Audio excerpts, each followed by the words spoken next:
Olá a todos e todas. Eu sou a Paula Pagu, eu sou mestranda da PUC São Paulo, do Programa de Literatura e Crítica Literária, e nós temos objetivos de fazermos podcast, videocasts, LiteraPUC, de pessoas que têm esse destaque com a educação, com a literatura, e nada mais precioso do que o nosso entrevistado de hoje, que é o Samir Mustafa. Ele tem um longo percurso estudando na graduação, em pós, na educação, na história da educação, na literatura, sempre nessa busca desse encantamento literário e dessa força, dessa potência do pertencimento educacional. As suas pesquisas vão nesse processo e ele tem mestrado e doutorado pela PUC São Paulo. Seja muito bem-vindo, Samir. Eu sei que você tem uma vida muito corrida, porque ele é técnico da Secretaria Municipal de Educação, que eu também sou professora, e obrigado por reservar um tempinho aqui para conversar com a gente. Boa tarde, Paula Pagu. Boa tarde a todos e todas. Bom, boa noite, bom dia, depende do horário que a pessoa for ouvir e assistir, né? Mas é um prazer conversar com vocês. O programa da PUC tem um diálogo muito rico, né, com a sociedade, que eu acho que a ideia, todo programa de pós-graduação tinha que ter esse compromisso, né, de tentar estender, né, fazer a lógica da extensão, né, interlocuções, e uma interlocução muito boa que a PUC tem feito, né, com a Rede Municipal de São Paulo. Não por acaso a Paula é professora da rede, eu também atuo na Rede Municipal de São Paulo, coordenando o projeto Academia Estudantil de Letras, e muitos professores da rede, mesmo quem não é, né, mestrando ou doutorando do programa, tem assistido, participado das ações que vocês realizam. Então, parabéns, é um prazer conversar com vocês hoje. Disse tudo, Samir. Nós temos a professora Beth Cardoso, a professora Diana Navas, alguns mestrandos e doutorandos do nosso programa estão também na PUC, então é muito interessante essa troca. Samir, você foi um jovem leitor? Como entrou essa literatura na sua vida? Olha, Paula, bom, eu trabalho já há alguns anos com literatura, né, como eu disse, no projeto Academia Estudantil de Letras, no qual eu também era professor na escola desse projeto. Mas eu não sou formado em língua portuguesa, né? Minha base, eu sou pedagogo de formação, e minha continuidade nos estudos, tanto mestrado como doutorado, foram no campo da história da educação brasileira, né? Então eu tenho um pé na história, um pé na educação com a pedagogia, que é a minha formação base, mas sempre fui um apaixonado por literatura desde jovem. E é curioso, porque eu estava pensando nisso hoje, eu sabia, né, que essa pergunta poderia surgir hoje, né? Eu fui lembrando, assim, eu era uma criança que ficava muito em casa, muito caseiro, minha mãe super protetora, até demais, digamos, né? Eu saía pouco, né? Não brincava pouco na rua, menos do que eu deveria, talvez, né? Com as crianças e tal. E ficar muito em casa, assim, favoreceu de certa forma também para que eu lesse bastante, né? E tinha éramos de uma família humilde, assim, não tinha TV a cabo, por exemplo, não tinha, demorei muito para ter computador em casa, internet, essas coisas. Então, a materialidade foi fundamental na minha vida. E um detalhe também, a minha avó, ela trabalhava com reciclagem, era catadora, né, de reciclagem, e é curioso isso, porque ela trazia para casa a preciosidade dos lixos, né? Tem até uma crônica do Drummond, né, que um casal vai se conhecendo, vizinhos, né, que um se interessando pelo outro por meio dos lixos, né? Eu descobri que você comeu isso ontem, eu vi uma carta no seu lixo. Então, a preciosidade do lixo, né? Minha avó trazia muito gibi para casa, olha, novinho, intacto, assim, ó, que alguém jogou fora. Gibi, livros. Então, eu lia muito desde de jovem, não só a Turma da Mônica, que acho que talvez seja uma grande referência, mas muitos gibis da Disney, Recruta Zero, alguns gibis até que estão um pouco esquecidos hoje em dia, mas que no começo dos anos 90, quando eu era jovem, né, ainda tinha gibis dos anos 80, anos 70, assim, que minha avó trazia, eu ia lendo de tudo. E livros também, né? E aí uma segunda referência, né, minha, foi as bibliotecas municipais, né? Nós temos mais de 40 em São Paulo, são preciosidades mesmo, que tem que ser mais utilizadas, frequentadas, em diferentes territórios de São Paulo, nas regiões periféricas. Então eu frequentei muito biblioteca, estudei a vida inteira em escola estadual. Então, eu peguei bons períodos que eu ia muito também na biblioteca da minha escola, porém, outros períodos ficava fechado aquele espaço, porque às vezes esse profissional estava de licença médica, ou faltava, né? Então, infelizmente, eu não tinha essa cultura de ter uma aula semanal, mesmo vivendo não tínhamos muito dinheiro para comprar livros em livraria. É curioso também. Eu lembro que era muito comum também nas feiras, né? Feira de semanal, né? Tinha barracas que vendiam gibis velhos, livros usados, como se fosse um pequeno sebo, né? Às vezes era lá que eu comprava, né? Porque era mais baratinho. Livros da própria Vagalume mesmo. Eu lembro Menino de Asa, tem até hoje, assim, livros que eu comprei na feira, como se fosse um sebo, né? E essa preocupação, de certa forma, eu tive um ambiente que favoreceu o meu letramento, o meu acesso à leitura, por esses caminhos, né? E, felizmente, eu e minha esposa, que somos professores, temos hoje essa condição material, objetiva, né, de dar acesso e repertório, formar esse capital cultural, né, do meu filho, como a gente luta pelos nossos estudantes também, que eles têm têm livros em casa, que têm acesso a livros, a música, a teatro, a dança, que isso forma o sujeito, forma o cidadão, forma o ser humano, né, em sua plenitude, né, na sua sensibilidade, que é isso que tem que ser, né, desde a educação infantil, a literatura está presente no SEI, na EMEI, e, consequentemente, chegar na EMF, o estudante, né, como um leitor, né, no seu dia a dia. Seus caminhos aqui na Secretaria de Educação desde 2010, é isso, né? Você Isso. foi indo para a DRE, trabalhando aí com esse processo da Academia Estudantil de Letras, que nós gravamos, inclusive, aqui um podcast com a professora Sueli. Quem não assistiu, por favor, procure aqui no podcast do programa, que é bem interessante. E hoje você que comanda, você é coordenador. Qual é o desafio de trabalhar com um projeto de literatura num país que se diz não literário, que as crianças não gostam de ler? Você pode provar o contrário isso para a gente? Com certeza. Assim, quando eu entrei na prefeitura, eu sou pedagogo, então eu peguei turminhas de primeiro ano, segundo, terceiro. Eu, né, quase 1,90 m de altura, imagina os toquinhos de gente dando a mãozinha, vamos para a sala. E eu já trabalhava muito literatura com os pequenos mesmo. Era obrigatório. Toda a aula começava todo dia, né? Eu começava a aula com uma leitura, com uma história e passava o livro para todos poderem manuseá-lo, né? Tinha um sonho lá, acho que um dia eu vou para a sala de leitura aqui na escola, que demais esse acervo, eu ia toda hora explorar. Às vezes eu pegava livro emprestado sem avisar a professora, ela ficava fula comigo, né?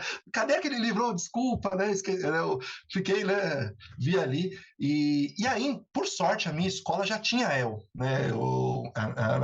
A escola que eu atuava, que é no Céu Quinta do Sol, na Zona Leste, perto de Ermelino Matarazzo, tinha já a El Pedro Bandeira, fundada 2 anos antes. Então, quando eu entrei na prefeitura, a minha escola era uma das poucas que já tinham a El. Então, quando eu vi aquele projeto, eu falei, nossa, que demais, né? Porque tinha muitas coisas que eram possíveis trabalhar no projeto que eu não conseguia trabalhar com a minha turma, né, no ensino fundamental 1, né?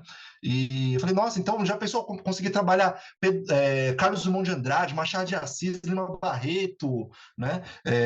Fazer pesquisa junto com os estudantes, trabalho com teatro, né? Como são as particularidades do projeto. E aí eu já mal que eu entrei na rede, eu já entrei na EL também, fiquei alguns anos na escola. Em 2015, o projeto que acontecia só na Zona Leste de São Paulo foi expandido para toda a cidade.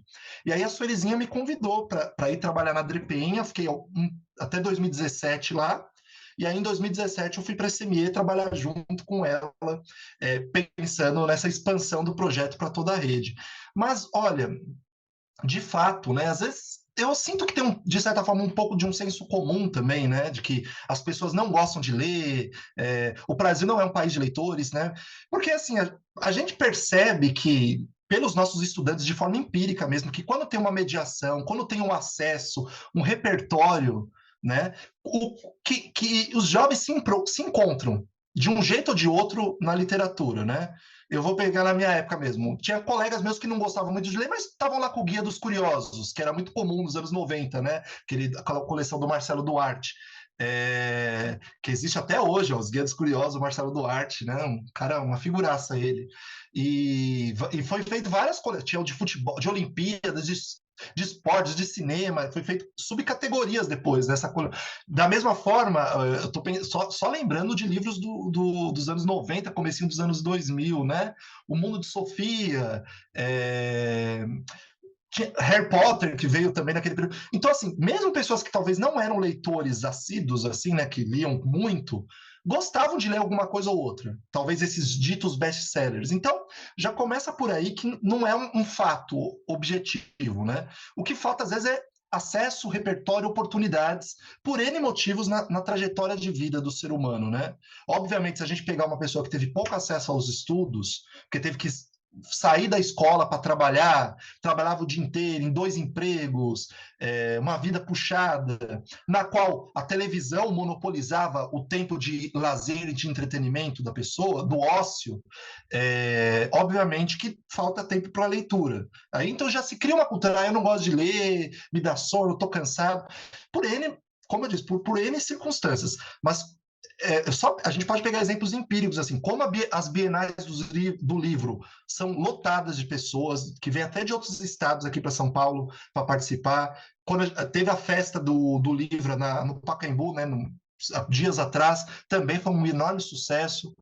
Ou seja, temos potenciais leitores que ainda não foram descobertos. E a gente tem não um inimigo, né? É bom frisar isso, né? Que são as tecnologias, né? Já nem tão novas, né? Pouco tempo atrás a gente falava as novas tecnologias, né?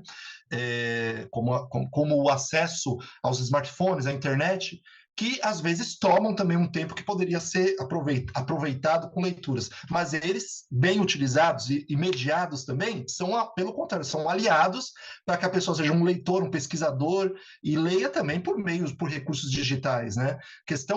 A questão é pensarmos políticas públicas para que os jovens, os adultos, os seres humanos tenham mais acesso, de forma, né, que não seja caro, que não seja uma bolha, para uma bolha apenas, o direito à leitura, o direito ao livro, né? Por exemplo, como eu disse no começo, temos 50 bibliotecas em São Paulo. Eu duvido que muitas pessoas saibam onde estão essas bibliotecas. Eu falo, olha, onde tem uma biblioteca? Quais são as bibliotecas da Zona Sul de São Paulo? Perguntar para uma pessoa que mora na Zona Sul, talvez ela não lembre, ou saiba talvez de uma no máximo, e não saiba nem que existe outras. Às E vezes tem olha, uma pequena... Samir, eu sou voluntária da Biblioteca Hans, né? Da Biblioteca Hans Sim, no Christian Tatuapé. que eu ia lá fazer Isso. trabalho, folha de almoço, que é a Cassiano Ricardo e a Hans. É a mesma pracinha. A Hans, ela é Na uma mesma biblioteca pracinha. temática, meio conto de Isso. fadas. A Cassiano Ricardo já é aquela biblioteca mais público-adulto. Gente, eu vou em cada evento lá com a minha filha, de cultura, de teatro, de sarau, de contação de histórias, de fantasia, assim, de encantamento literário, gratuitos. E às vezes a pessoa fala: eu queria ir num teatro, mas é tão caro. Eu queria ter. E tem perto da sua casa, porque hoje as bibliotecas elas são polos culturais, elas sempre foram, mas agora Exato. elas têm uma potência de arte e educação, de disparadoras culturais muito grande, né? Exato. Seria para além de um espaço de empréstimo de livros, um espaço de convivência, um espaço de acesso à cultura, um espaço de acolhimento, né? E, de fato, programações maravilhosas, uma estrutura maravilhosa, com livros atualizados que são comprados, a Secretaria de Cultura compra, da mesma forma que a educação, né, nas nossas salas de leitura compram livros, né, quase todo ano. Então, assim, às vezes falta pensarmos em outros caminhos para atrair aquele público que ainda não está dentro daquele universo. E tem também, voltando, né, àquela pergunta original, né, uma pesquisa que sai de tempos em tempos, se eu não me engano é um quinquênio, né, a pesquisa que é o livro, o documento Retratos de Leitura no Brasil, né, que o último saiu já na pandemia, em 2021. E aí nele se corroborou, né, que no Brasil o livro mais lido é a Bíblia, que muitas pessoas não sabem indicar autores ou livros, ou muitos nunca não leram um livro no ano inteiro, né? Claro, de fato, a gente tem esse problema, mas eu não concordo com a tese de que o brasileiro não gosta de ler, e quem não lê, talvez não teve oportunidade, não teve acesso, ou está faltando outros mecanismos, outros caminhos que partem por políticas públicas, e entre elas na educação, que aí entra na sua pergunta original, né? O desafio. De fato, nós temos uma rede enorme em São Paulo, né? muitos alunos, assim, muitos educadores, por sua vez, também, né? E temos estratégias para que os jovens leiam, queiram ler, gostem de ler. Uma delas são as salas de leitura, que são um espaço sagrado. Tem algumas que têm um acervo maior até do que bibliotecas, né? Que também fazem empréstimos, que têm as aulas semanais de mediação. E o projeto AEL, é um projeto que algumas escolas realizam, existem outros também, todos valorosos também, como clubes de leitura, projetos de mediação, projetos de teatro, né, que algumas escolas realizam, entre outros. Da mesma forma, também na educação infantil, muitos professores realizam projetos de literatura, de biblioteca circulante, de sacola viajante, eles vão criando os nomes, né, pensando em estratégias que a criança leve para casa, que o adulto leia para a criança, né, que o livro esteja no cotidiano dos jovens, né? E isso, pensando a longo prazo, acho que só traz benefícios consequentemente, a gente acredita que teremos um universo maior de leitores, né, nessa geração que está vindo. Criar essa cultura no jovem de dosar, né, os meios. Né? Tudo em excesso faz mal e as tecnologias em excesso, ficar só no celular com a corcunda ali, tic-tic-tic nas redes sociais, não é perspectiva. Né? Então, assim, também a leitura, também o cinema, a interação social. O problema das tecnologias maior não é o uso das tecnologias, é quando a pessoa fica trancafiada no quarto só naquilo, não tem relações sociais, não convive, não conversa, não troca Aproxima os experiências. Então, distantes e distancia os próximos, não é assim? O pessoal fala? exato, sintetizou É. isso, sintetizou bem, Paula. Então, assim, projetos como a academia, o que em essência, a AEL, ela é uma academia, na verdade, em essência, é um espaço de convivência. Por exemplo, as academias oficiais. Todas as quintas-feiras tem o chá que os acadêmicos se encontram, conversam, debatem, tem conferências, tem palestras. Então, na AEL também tem essa ideia. Né? Toda semana o professor com os seus estudantes para trazer temas. Digamos que o professor pode aprofundar o trabalho que ele realiza na sala de leitura, com o grupo que queira, que é facultativo, o aluno que quer participar, a escola que quer participar, o professor que quer participar. Então, vai ter, digamos, um trabalho de aprofundamento, onde o aluno vai conhecer mais sobre o autor, sobre a biografia dele, sobre a sua obra, formas de trabalhar esse autor e a literatura, e o aluno vai escolhendo aquele autor que ele se identifica mais e toma posse na academia. Então, assim, o projeto já existe há 18 anos e vendo, né, nessa perspectiva de longo prazo, né, a gente consegue detectar os avanços, a trajetória de vida de muitos jovens que foi forjada, que foi construída, né, dentro dessa cultura, né, do projeto, a cultura de paz que a gente tanto defende que esteja presente na escola, que a gente quer que as crianças não pensem em armas, que não pensem na lógica do ódio, né, que elas sejam leitores, sejam cidadãos, sejam pessoas que tenham solidariedade. E tem uma tríade, né, que o Antônio Cândido preconizava, né, de pensarmos, né, a literatura como um todo, né, não apenas em um aspecto, né? Então ele fazia a tríade, né, que é o autor, a obra e o leitor. Né? Essa tríade, né, ela não pode ser dissociada. Né? Então, na EL, de certa forma, a gente faz esse trabalho, né, do aluno conhecer mais sobre o autor, conhecer peculiaridades da obra, que a obra por si só tem uma vida que transcende ao próprio autor que escreveu aquela obra, e o leitor, ele não é um sujeito passivo naquele processo. Né? Então, isso é magnífico, isso é maravilhoso, esse trabalho transformador que é realizado pelas escolas, pelos professores que amam literatura, que amam leitura. Nossa, você falou coisas muito interessantes desse trabalho mesmo, que das escolas, diversos projetos, como o Projeto AEL, me trouxe memórias afetivas, né, de livros, série Vagalumes, e tantas coisas que a gente encanta. Eu brinco com os alunos, se você não gosta de ler, você não encontrou ainda o seu amor da sua vida, né, o Isso. Amante da Clarice Lispector. Você não encontrou ainda aquele gênero que às vezes não é o que eu gosto, né, os alunos gostam muito de gêneros que eu gosto de suspense, terror, de bruxas e lobos, mas outros já vão para outros caminhos. Samir, você falando, você trouxe o Antônio Cândido, a gente vê que você tem uma fortuna crítica, uma referência grande. Você é mestre, você é doutor, embora você é uma pessoa muito simples, eu vejo muitas vezes você nem gosta, que às vezes você fala, doutor, nem até esqueço, porque você é tão envolvido nesse encantamento literário, isso é um elogio, você é uma pessoa muito simples, muito preocupada com todos, mas você acha que o mestrado e o doutorado fez diferença na sua jornada de vida, na sua jornada de trabalho quanto professor? Esse momento de pesquisa?